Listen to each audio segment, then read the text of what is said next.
Saudações a todas as amigas, todos os amigos aqui presentes, os que nos acompanham pela tvsei.com. Segue as nossas vibrações de paz. Hoje daremos continuidade aos conceitos que fazem parte da série psicológica da obra da benfeitora Joana de Ângeles. Porque o desenvolvimento da personalidade é um grande desafio para o ser. Fazer despertar as nossas potencialidades íntimas, fazer despertar o self de que somos formados, é o grande desafio que nos está colocado. Mas muitas vezes nessa trajetória nos deparamos com conflitos, nos deparamos com impulsos, nos deparamos com obstáculos. Esses obstáculos devem servir para as nossas reflexões profundas. Quais são os fatores que me fazem deter na marcha? Quais são os complexos, os conflitos, as forças conflitantes em minha personalidade que ainda fazem que, nada obstante eu deseje me transformar, me alterar, ainda permaneça preso nas paisagens sombrias do meu próprio psiquismo? É porque, como diz James Hollis, um analista junguiano, o eu que eu conheço é ainda muito pequeno para saber que desconhece a grande personalidade de que somos formados.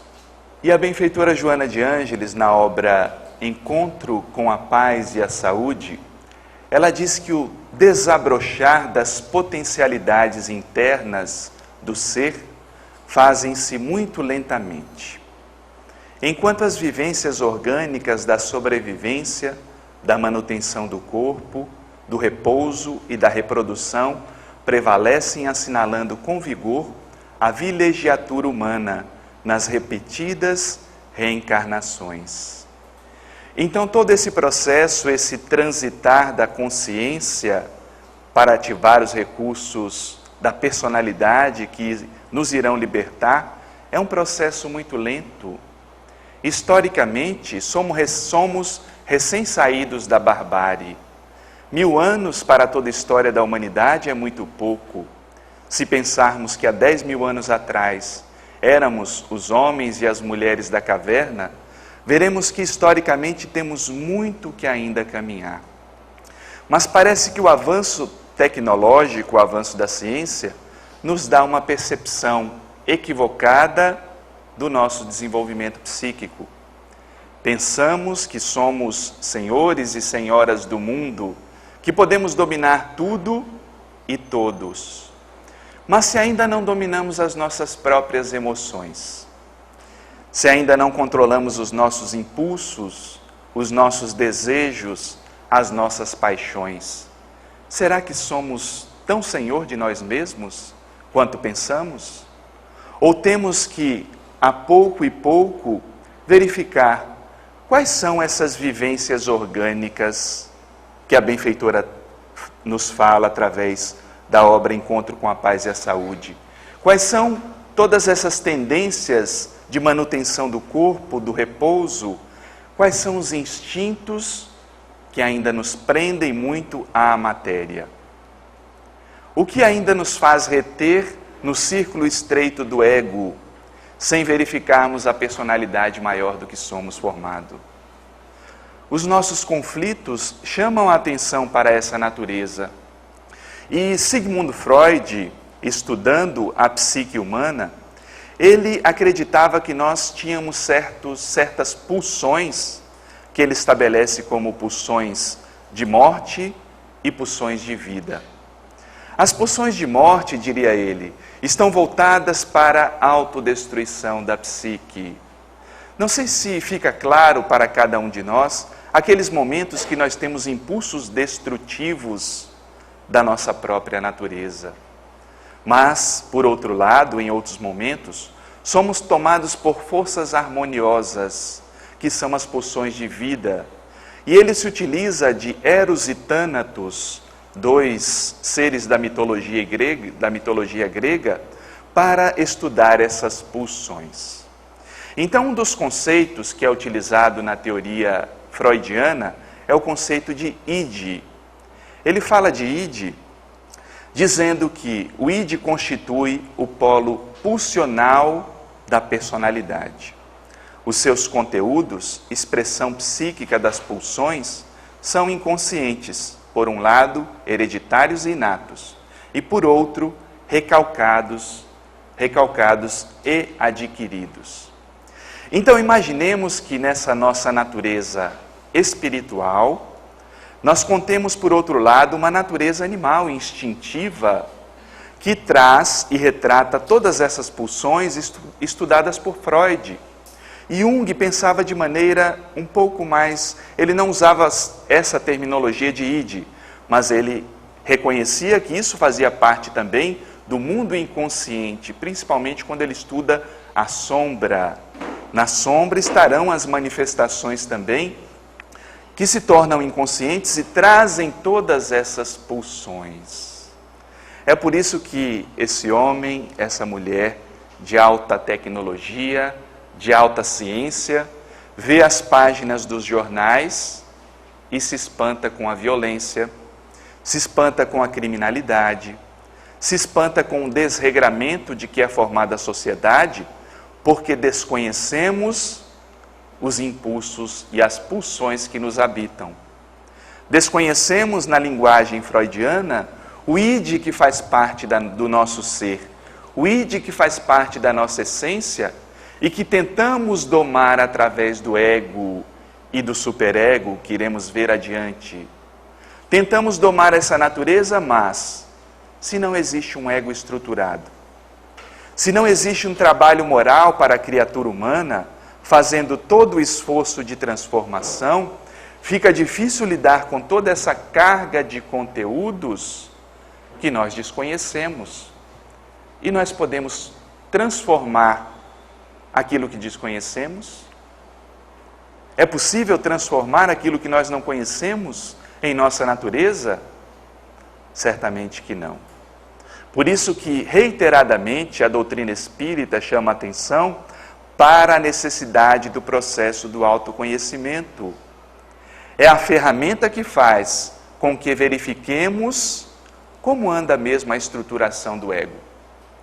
Como podemos lidar com essas forças e tantas são as pulsões, tantos são os instintos que vêm à tona na nossa personalidade e nós não nos damos conta.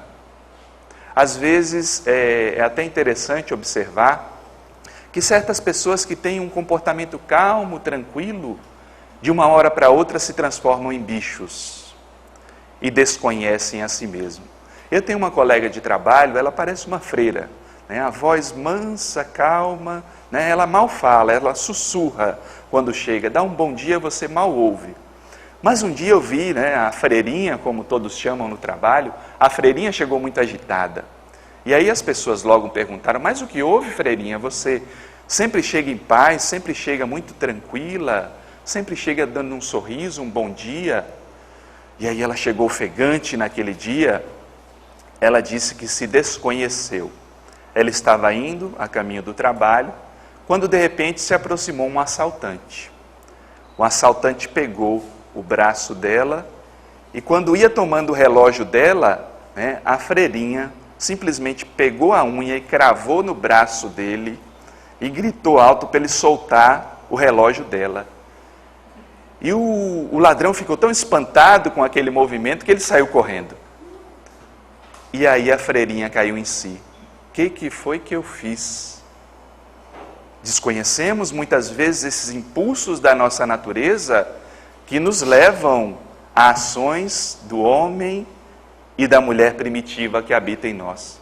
Então, de certa forma, Freud tinha razão quando observava que em nossa natureza existem pulsões, existem conteúdos herdados do inconsciente, que ainda não estão sob o governo da psique, que ainda não estão sob o governo das leis morais que nós temos que abraçar para fazer a devida transformação. E Joana de Ângeles, em O Despertar do Espírito, a esse respeito irá dizer: o remanescente dos instintos, dos impulsos, do desejo e do prazer, que procedem do id exteriorizando-se na forma do ego, permite o controle e a constatação consciente da realidade, como herança dos registros mais profundos da psique. Então, Joana, de certa forma, confirma toda essa trajetória dos instintos que fazem parte da nossa natureza, que se apoderam às vezes do ego. O ego tenta dominar. O ego tenta se mostrar diferente. Quantas vezes nós fazemos isso? Estamos com raiva, com muita raiva, e queremos negar a nossa natureza. Mas eu, uma pessoa tão tranquila, com raiva, ou então nós dizemos, eu, espírita, com raiva, como se espírita não tivesse raiva, como se não fosse uma emoção muito natural do psiquismo e que nós ainda sentimos. A diferença, o que faz a diferença não é ter ou não ter raiva. Todos temos raiva, mas é a maneira que canalizamos essa raiva. Se transformamos essa raiva numa indignação positiva, uma força de mudança, uma força de transformação, ela se transforma numa força positiva, porque vai estruturar tanto o nosso ego, como até mesmo uma sociedade. Quantas e quantas mudanças são feitas a partir da raiva. Agora, se essa raiva eu canalizo de maneira sombria, ela se torna destrutiva, porque eu vou destruir tanto o outro, como a mim mesmo, porque isso vai se transformando num veneno. Então, a diferença que faz é a forma como o ego constata essa realidade que Freud chama de id.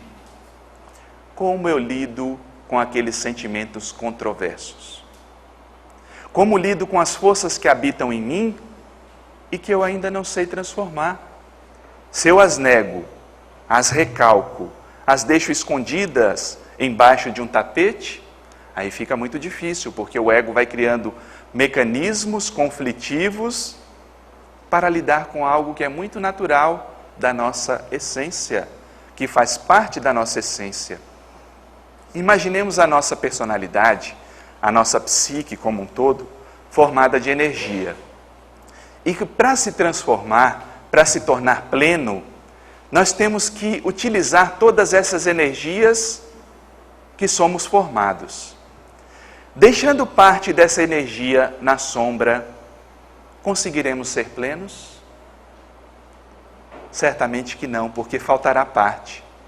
Então, se nós desconhecemos essas pulsões, desconhecemos nossos instintos e queremos simplesmente negá-los, parte dessa energia que deve ser colocada a serviço do todo, a serviço do self, não está sendo utilizada para o processo de individuação, que nós vamos ver daqui a pouco, o processo de transformação. Essa essência que vai se transformando e que vai se realizando no ego. E ao lado do id, Freud se utilizou de um outro conceito. Ele vai chamar essa instância psíquica de superego. E ele diz o seguinte: o seu papel é assimilável ao de um juiz ou de um censor relativamente ao ego. Freud vê na consciência moral, na auto-observação, na formação de ideais, funções do superego. O superego, a parte que contraage ao id, representa os pensamentos morais e éticos.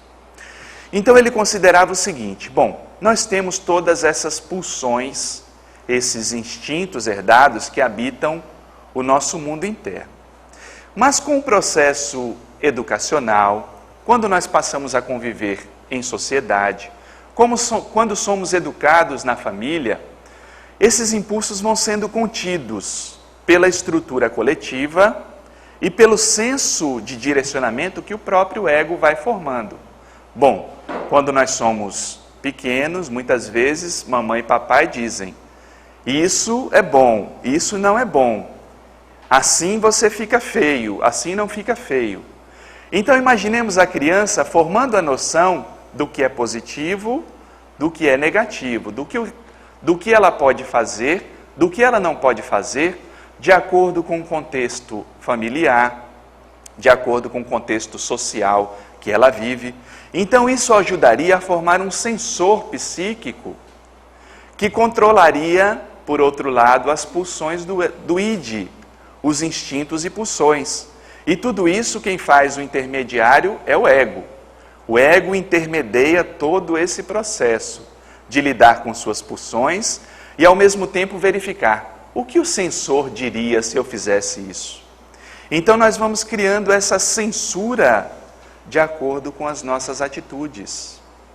Mas o ideal é que essa censura não seja uma censura exacerbada, que não seja somente o esconder das nossas atitudes, mas principalmente uma postura educativa, não de castrar a personalidade, mas de treinar, de exercitar, de verificar onde as próprias pulsões necessitam ser treinadas, para que não precisemos exacerbar tanto a forma como o superego lida com a instância do ego. E Joana de Ângeles, continuando no despertar do espírito, irá dizer: o ego, predominando em a natureza humana, utiliza-se de muitos mecanismos para ocultar os seus conflitos, expressando-se como diversos tipos de fuga da realidade. Trata-se de uma exacerbação do superego para manter a sua identidade e permanecer soberano, impedindo as manifestações superiores do self. Então, o que acontece? Bem, de um lado nós temos as pulsões, de outra, toda essa atividade sensorial do superego. Mas quando o ego não lida bem com isso, ele cria mecanismos conflitivos, os chamados mecanismos de defesa, que nós vamos estudar no nosso próximo módulo. Os mecanismos conflitivos são aquelas forças que ainda não foram trabalhadas e que, de certa forma, a gente tenta esconder em nossa natureza. A gente tenta negar. Então, por exemplo, se eu não conheço o mal que existe em mim, é muito provável que esse mal eu veja em outra pessoa e me incomode quando outra pessoa muito parecida comigo surja e tem aquele tipo de atitude. É o que nós chamamos de projeção, que é um desses mecanismos. Ou seja, eu não lido com esse mal em mim. Quando ele se apresenta no outro, eu aponto, eu pontuo, eu me incomodo. É por isso que é comum ouvirmos em psicologia que quando a gente se incomoda demais com alguma pessoa, a gente deve voltar o olhar para nós mesmos, para verificar o incômodo, porque o incômodo é meu. Não quer dizer que eu seja igual à pessoa, não, eu não sou igual à pessoa, mas tem algo nela que é parecido em mim, que se encontra em minha sombra e que eu não lido bem. Muitas vezes por conta de uma exacerbação do superego, aquele sensor. Então, quando eu critico demais a postura de alguém, devo ficar vigilante. Vocês conhecem alguém que incomoda vocês bastante? Tem alguma atitude dessa pessoa que causa o que os baianos chamam de gastura, causa gastura? Eu ouço muito isso. Pessoa inconveniente, pessoa inadequada, como é que faz isso? Então pegue esse incômodo, verifique em você a raiz desse incômodo. E muitas vezes nós encontramos na nossa sombra psíquica atitudes muito parecidas com a da pessoa, ou natureza nossa que nós negamos por conta do processo educacional. Muitas vezes nós vamos sendo castrados nas nossas manifestações sem que sejamos educados para lidar com ela, o que é diferente. A castração não educa, não tira a força que existe em alguém, simplesmente vai moldando. Mas às vezes nesse molde nós não percebemos como esse sensor coletivo vai se transformando num grande algoz. Sabe por quê? Porque nós não nos damos conta das manifestações superiores do self. O self precisa se realizar como um todo. E para se realizar como um todo, não precisamos aceitar as forças que fazem parte da nossa natureza? Então, uma dica: peguem esse incômodo para vocês, tragam de volta a energia desse incômodo. e usem essa força a serviço do próprio processo de individuação. E todo esse processo, ele trabalha o desenvolvimento da personalidade. Personalidade, dirá Carl Gustav Jung, é o conjunto de características psíquicas e modos de ser que formam um conjunto de particularidades do caráter e das atitudes. A personalidade se desenvolve no decorrer da vida, a partir de germes. Somente pela nossa ação é que se torna manifesto quem somos de verdade. Na linguagem popular, muitas vezes, é comum verificarmos algumas pessoas falando, mas fulano tem personalidade. Bom, de certa forma, todos temos características na nossa personalidade. Mas às vezes usamos inadequadamente a palavra personalidade, porque muitas vezes significa uma pessoa mal educada, uma pessoa embrutecida, que não sabe lidar com o outro e parece que tem personalidade. Um ponto importante nessa definição de Jung é que ele traz que tudo isso é um processo em desenvolvimento. Então, nós não temos uma personalidade estática. Temos características no nosso modo de ser que nós transformamos e que precisamos transformar, senão ficaríamos estagnados no nosso desenvolvimento psíquico. Precisamos transformar características que se encontram inadequadas na nossa forma de ser, na nossa forma de tratar o outro, na nossa forma de ver o mundo. É por isso que é positivo, sim, modificar certas características. Mas como já trazemos uma bagagem de outras vidas, então determinadas formas de ser vão ser mais difíceis de ser transformadas. Ou então já fazem parte da nossa essência. Já fazem parte da nossa conquista. Então tudo isso vai sendo aprimorado ao longo do tempo.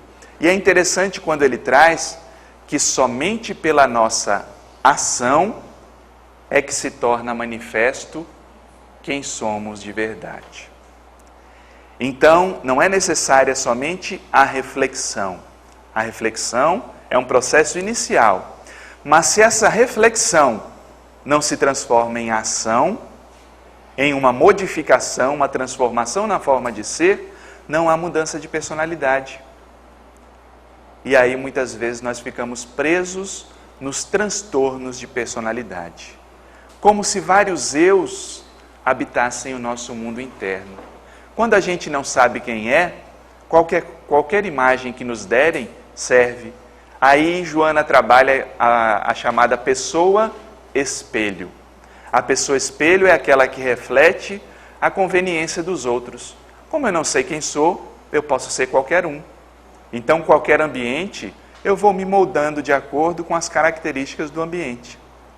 Quando o correto será desenvolver a personalidade, a individualidade, de acordo com as características que fazem parte da minha essência, sem estar muito preocupado com a opinião dos outros, sem estar muito preocupado com a expectativa que os outros fazem de mim, porque muitas vezes isso é um fator impeditivo do próprio desenvolvimento da personalidade. E Joana de Ângeles complementa em o ser consciente. A personalidade é transitória e assinala etapas reencarnacionistas, definidoras de experiências nos sexos, na cultura, na inteligência, na arte e no relacionamento interpessoal. Cada pessoa reencarna com as características herdadas das experiências anteriores e submete-se aos condicionamentos de cada fase, por ela transitando com seus sinais tipificadores. Olha como amplia a noção de personalidade a partir de um olhar transpessoal. A psicologia espírita, trazendo para si o conceito, o princípio da reencarnação, vai nos dizer, bem, personalidade não é somente a formação de uma vida. Eu não trago a educação somente que os meus pais e que a escola me deu nessa existência. Eu não trago somente as características que os próprios genes foram colocando na minha personalidade, na minha forma de ser. Não, eu trago uma bagagem mais ampla e que fica arquivada no meu inconsciente, pronta para agir, pronta para interagir à medida que eu me transformo. Então eu necessito verificar quais são mesmo essas características. Quais são as características que estão já inadequadas e eu preciso transformar? E olha que ela coloca outros elementos. Se eu tive uma experiência, por exemplo, em um outro sexo, eu trago também a bagagem. Como somos espíritos e em espírito não temos sexo, vamos adquirindo características tanto do masculino quanto do feminino no desenvolvimento da personalidade. Então, isso traz por água abaixo aquela imagem do homem embrutecido e da mulher totalmente frágil, porque nós vivenciamos também polaridades diversas, até mesmo para nos tornar seres completos, seres integrais. Isso é necessário para que observemos a outra polaridade e possamos construir o ser em individuação ao qual estamos destinados. E depois nós temos um outro conceito, que é o conceito do arquétipo de ânima e ânimos, que de certa forma complementa a questão do trânsito em sexos variados nas encarnações. Jung vai dizer o seguinte a respeito desses arquétipos que estão presentes na série psicológica. O arquétipo da ânima constitui o lado feminino da psique masculina. O arquétipo de ânimos compõe o lado masculino da psique feminina. São as qualidades do sexo oposto, não somente no sentido biológico, hormonal, mas também no sentido psicológico das atitudes e sentimentos. Então Jung, mesmo não acreditando na reencarnação, embora tivesse um olhar profundo a respeito da psique humana, ele observava que homens tinham no seu inconsciente determinadas características do feminino que lhe impulsionavam. Assim também as mulheres detinham características do masculino que eram impulsionadores. Isso funcionava como uma complementaridade para que o ser se tornasse um ser íntegro, um ser uno. Porque se estivéssemos somente contidos numa polaridade, seria difícil ter determinadas percepções. Então o feminino normalmente é associado ao sentimento, à espiritualidade, à maternidade e a determinadas características que tipificam mais fortemente as mulheres, embora não lhes sejam exclusivas. Quantos e quantos homens nós vemos que trazem também uma carga profunda de sentimento, de espiritualidade e até mesmo uma atuação maternal no sentido de acolhimento.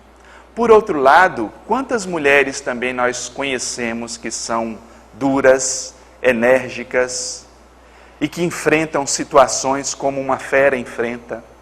Mexa com uma mulher quando ela está com seu filho. Aquele sentimento de tanta ternura que a maternidade provoca por um lado, traz também um componente masculino, o ânimos, que defende sua cria a todo custo. Não duvide de uma mulher, né? Principalmente mulher baixinha. Vocês já viram mulher mais ousada do que mulher baixinha? Né? Bota o peito adiante e aí marido sai de baixo. Né? Então, nós verificamos essa força nas mulheres, elas têm à disposição o ânimos. Normalmente, quem é que manda em casa, se não a mulher? Né? Os maridos, coitados, sofrem. Eu costumo brincar dizendo que vou fundar um sindicato dos maridos para protegê-los um pouco mais, porque eles sofrem na mão dessas mulheres. Mas essa força, ela fala do ânimos, a natureza masculina, que está associado normalmente a ir ao mundo do trabalho, o mundo do logos, o poder, o discernimento, normalmente são características associadas ao masculino, que não quer dizer que seja de homem e de mulher. Estamos falando de masculino e feminino, que são características psíquicas presentes em todos nós, sejamos homens ou mulheres, porque precisamos desenvolver todas essas características na nossa personalidade. E complementando os arquétipos de ânima e ânimos, Joana de Ângeles irá dizer: porque assexuado, o espírito mergulha no corpo físico, ora exercendo uma polaridade, e em ocasiões outras diferente expressão anatômica, que caracteriza como feminino ou masculino. O comportamento vivenciado em cada anatomia e função sexual irá responder pelo arquétipo ânima, ânimos, ambos tornando-se parceiros invisíveis. É por isso que Jung enxergava essa presença psíquica, porque nós trazemos no arcabouço das nossas experiências também essas expressões reencarnatórias de homem e de mulher em outras oportunidades. E fomos desenvolvendo tanto o sentimento, quanto a coragem, a bravura, para que ao fim do nosso ciclo de individuação, possamos ter todas essas forças equilibradas no nosso mundo psíquico. É por isso que às vezes vemos conflitos, e é uma das explicações espirituais dos conflitos, dos transtornos de personalidade, quando não se aceita a polaridade em que reencarnamos. Quantas e quantas pessoas, desde pequeno, nascem numa polaridade, mas parece que estão encarnadas em um corpo diferente. Sentem dificuldade de expressão daquela natureza. É porque muitas vezes vivenciaram determinadas experiências em um sexo e agora sentem dificuldade quando reencarnam num outro sexo. Tem dificuldade em observar o corpo masculino quando reencarnou reiteradas vezes num corpo feminino. Lógico que nem sempre é assim, porque isso é um processo natural da evolução, isso é até mesmo necessário. Essa maneira conflitiva de lidar com isso mostra que a própria essência está em conflito e não sabe lidar ainda com esse processo. Mas todos estamos aprendendo, todos precisamos aprender a lidar com a essência tanto masculina quanto feminina que habitam em nosso mundo íntimo. E também em nossa personalidade, um outro conceito muito importante na formação da personalidade, um outro arquétipo estudado por Jung, é o arquétipo da persona. A respeito da persona, Jung irá dizer o seguinte: a persona é um complicado sistema de relação entre a consciência individual e a sociedade. É uma espécie de máscara, destinada, por um lado, a produzir um determinado efeito sobre os outros e, por outro lado, a ocultar a verdadeira natureza do indivíduo. Jung vai dizer o seguinte: o termo persona, ele foi retirado dos gregos, é um termo grego que simbolizava a máscara utilizada pelos atores para mostrar o personagem que eles estavam atuando. Jung vai dizer que nós temos persona e que, de certa forma, nós precisamos da persona. Mal, ruim, destrutivo não é ter persona. Se torna algo destrutivo quando nós pensamos que somos essa persona. Aí sim estamos num processo complexo. Porque para o trânsito na sociedade nós precisamos de determinadas máscaras, que ele chama de papéis. Então, por exemplo, se eu sou um médico, no meu consultório eu tenho que ter uma postura de médico. Imaginemos chegando a um consultório médico e lá chegando encontramos um médico de bermuda, de chinelão, de camiseta, fumando. Confiaríamos na postura desse médico? A maioria de nós não. Se tivermos um pouco de juízo, a gente sai correndo de lá quando abre a porta. Então, toda aquela atitude do médico que lhe impõe determinada veste, determinada forma de ser, é como a construção de uma persona.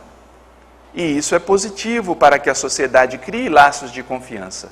Mas eu preciso ser médico. No caso do médico, Ele precisa ser médico o tempo todo, estar vestido como médico, falando e fazendo consulta nas pessoas, onde quer que se encontre? Não, porque senão se torna inconveniente. Tragamos o exemplo do terapeuta. Por exemplo, eu sou terapeuta no meu consultório, mas não saio por aí fazendo terapia nas pessoas a todo tempo. A pessoa vem conversar comigo e eu digo que ela está fazendo uma projeção dos conteúdos psicológicos da sombra, e aí não tem quem aguente o terapeuta 24 horas.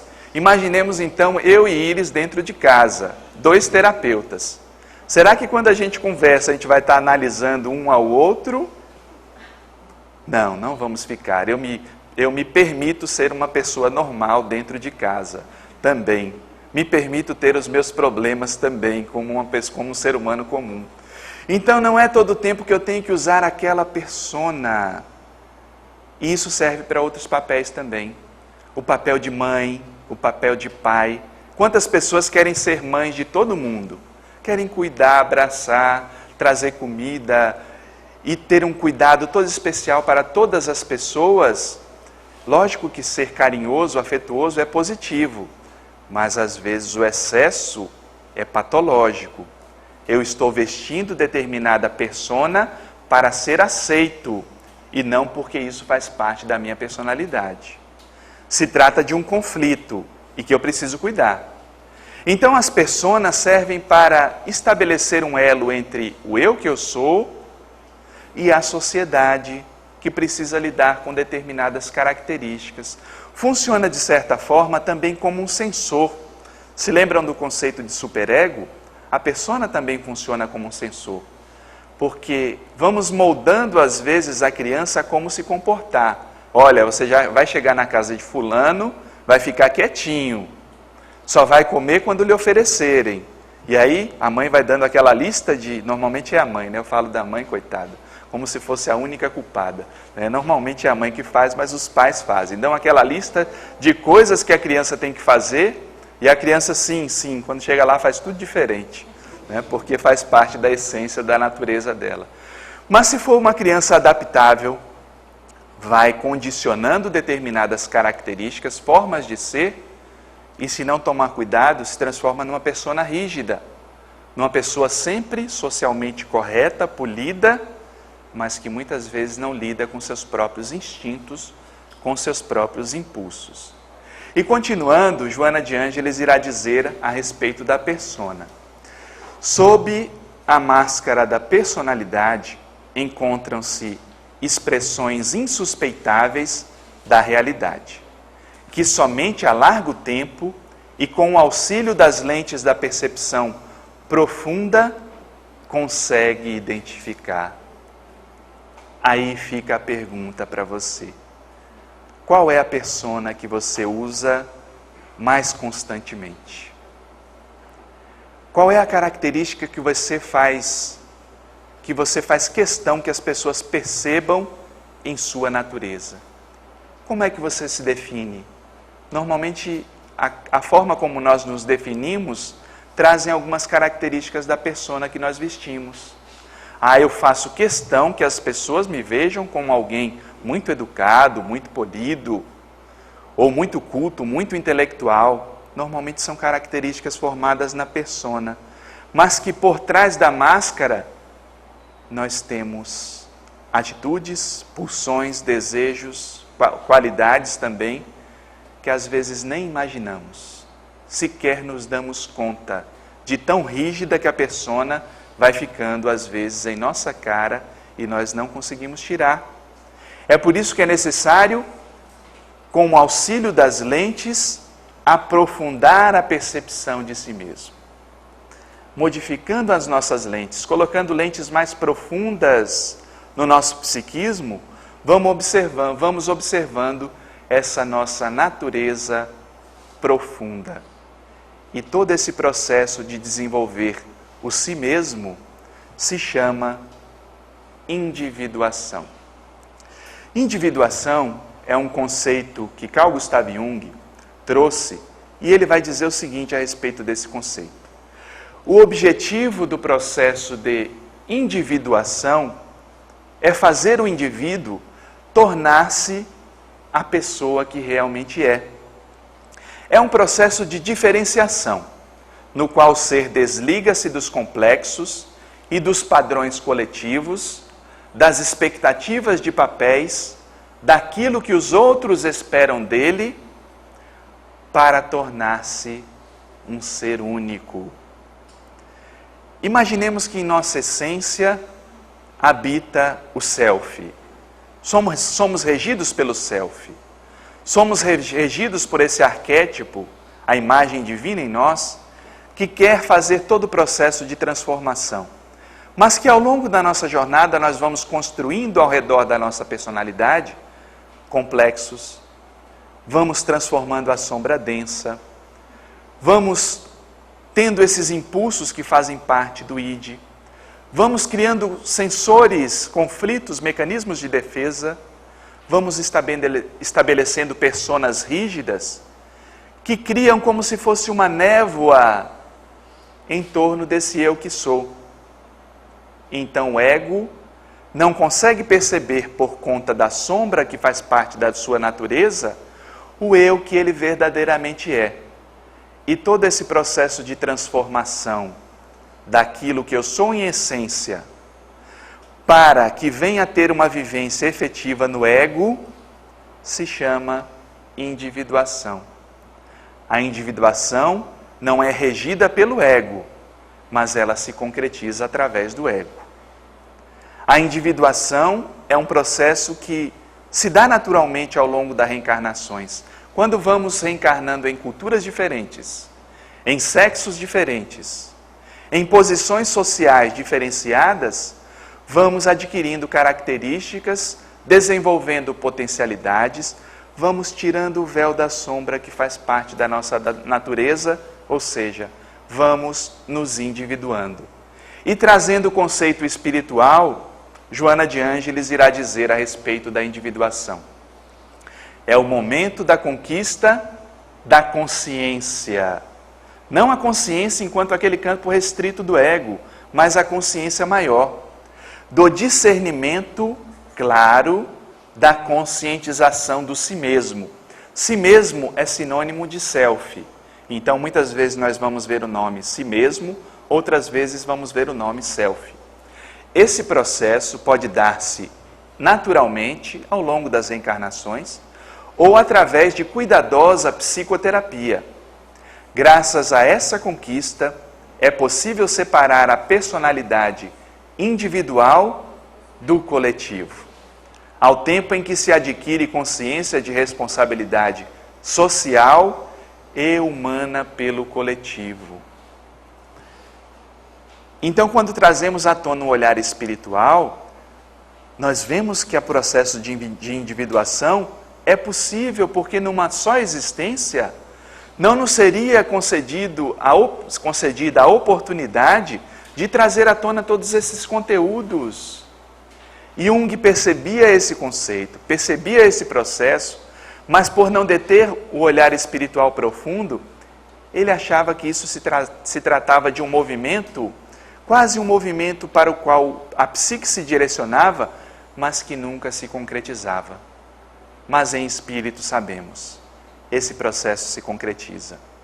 Se concretiza com a nossa vontade, com a determinação, com um auto-olhar profundo, com o discernimento cada vez mais claro, nós podemos nos desvincular das estruturas coletivas, ou seja, não é mais necessário olhar tanto a expectativa que temos do outro.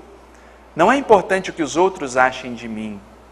O importante é que eu esteja nesse processo desenvolvendo as minhas características peculiares. O importante é que a cada passo eu verifique quais são as influências da estrutura coletiva em mim que já não tem mais espaço.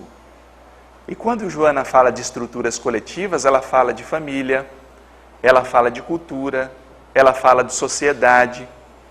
Não é porque minha família toda faz de um jeito, gosta de determinada coisa, que eu tenho que gostar também. Eu tenho minhas próprias características. Não é porque todo mundo gosta de uma música ruim, que eu preciso também gostar dessa música e achar normal porque faz parte do coletivo. Pode ser até normal no sentido de ter muitas pessoas que fazem isso. Mas a questão que eu tenho que fazer para mim mesmo é a seguinte: é saudável? É saudável isso para mim? Por isso que o próprio Jesus já dizia: aquele que quer vir após mim, ou seja, aquele que quer me seguir, deve me amar mais do que pai e mãe. Em outro momento ele pergunta: quem são meus irmãos? Quem é minha mãe? Então esse processo de individuação também é um desvincular do coletivo para que a nossa participação seja mais efetiva ainda no coletivo. Desenvolvimento da personalidade. O eu que eu conheço, conhece muito pouco para saber do eu que eu sou efetivamente.